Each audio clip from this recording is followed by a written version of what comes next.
Assalamualaikum warahmatullahi wabarakatuh. Bismillahirrahmanirrahim. Berjumpa lagi dengan saya Bayu Cipta. Di video ini kita akan membahas masih tentang asal-usul kata ya, yaitu asal-usul kata Babilonia, bukan kota Babilonia ya.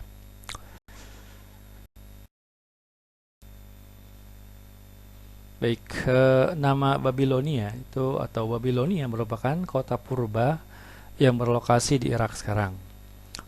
Kata Babilonia ini atau kata Babilonia sendiri yang diserap ke dalam bahasa Indonesia itu berasal dari bahasa Yunani, yaitu Babylon.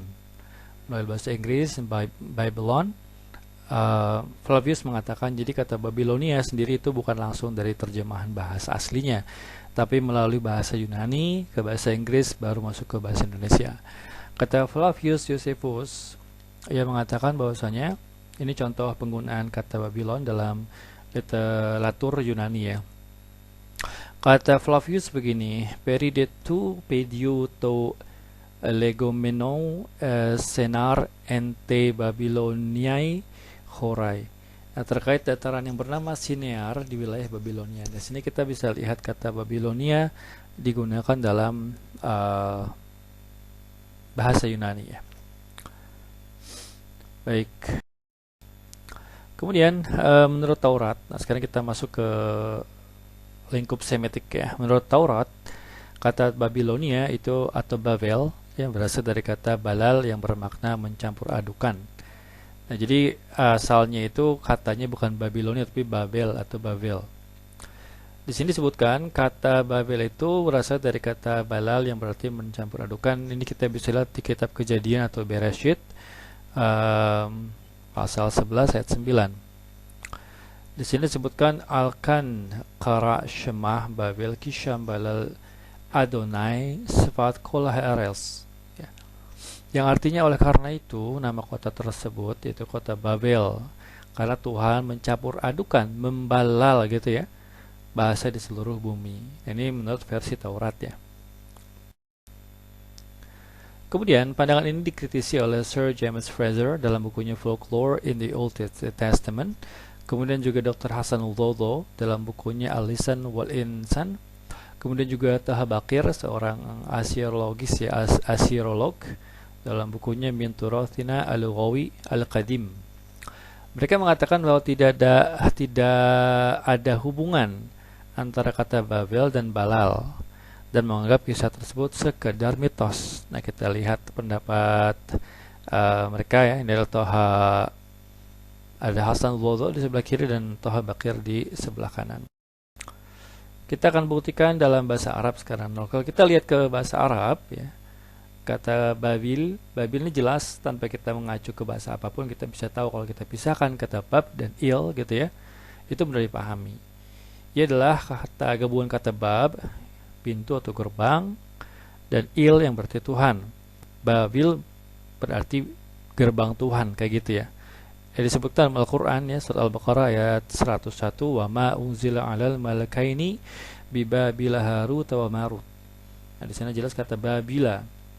Dan apa yang diturunkan kepada dua malaikat yaitu Harut dan Marut di negeri Babil atau Babilonia. Kemudian selain itu, jika kita bandingkan dengan dan cocokkan dengan catatan Sumero Babilonia kuno seperti yang tertulis dalam prasasti Raja Hammurabi, maka kita akan temukan makna yang persis sama dengan bahasa Arab. Kita lihat ya. Nah, ini saya beri kasih garis bawah yang menunjukkan kata tersebut. Hammurabi Sharum Danum Sharu Babilim. Di sana ada huruf Q yang tidak dibaca, dia sebagai determinatif satu tempat ya, letakkan di akhir. Artinya Hammurabi Raja Agung, Raja Babilonia. Kita lihat di sana ada kata Babilim, ya hanya sedikit tambahan im aja untuk karena dia termasuk bahasa Akkadia kuno yang ada mimation ya, atau huruf mim di akhir kata benda tertentu. Kemudian kita lihat ke bahasa Sumeria ya. Lebih jauh lagi ke belakang kita lihat orang Sumeria menyebut Babylon itu dengan tintir ya, atau dengan, nah ini dia, Kadingira. Nah, kata duanya nggak usah disebut ya, karena itu memang merupakan invention dari para asiolog ya. K Ka itu artinya pintu. Ini ada simbol seperti ini artinya pintu atau gerbang.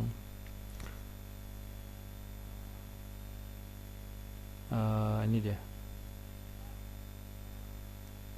Nah, ini ka adalah gerbang. Kemudian ini Tuhan, dinggir, nara di sini ini adalah sebagai bentuk genetif ya, atau idhofat. Kemudian ki nggak dibaca.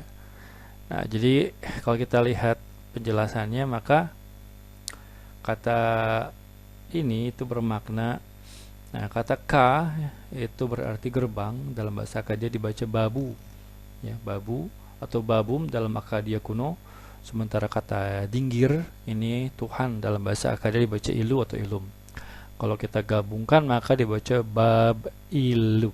Jadi kalau digabungkan bab bukan babu, jadi vokalnya hilang ya, seperti bahasa Arab gitu ya, mengalami pembuangan tanwin gitu ya. Dalam bahasa Akkadia pun demikian, maka bab ilim, maka ilimnya berubah dari ilu menjadi ilim karena dia mendapati posisi genetif. Nah, jadi jika kedua kata tersebut digabung, maka yang menjadi babilim, yang berarti gerbang Tuhan, seperti dalam bahasa Arab babil. Wallahu a'lam bishawab. Semoga bermanfaat. Wassalamualaikum warahmatullahi wabarakatuh.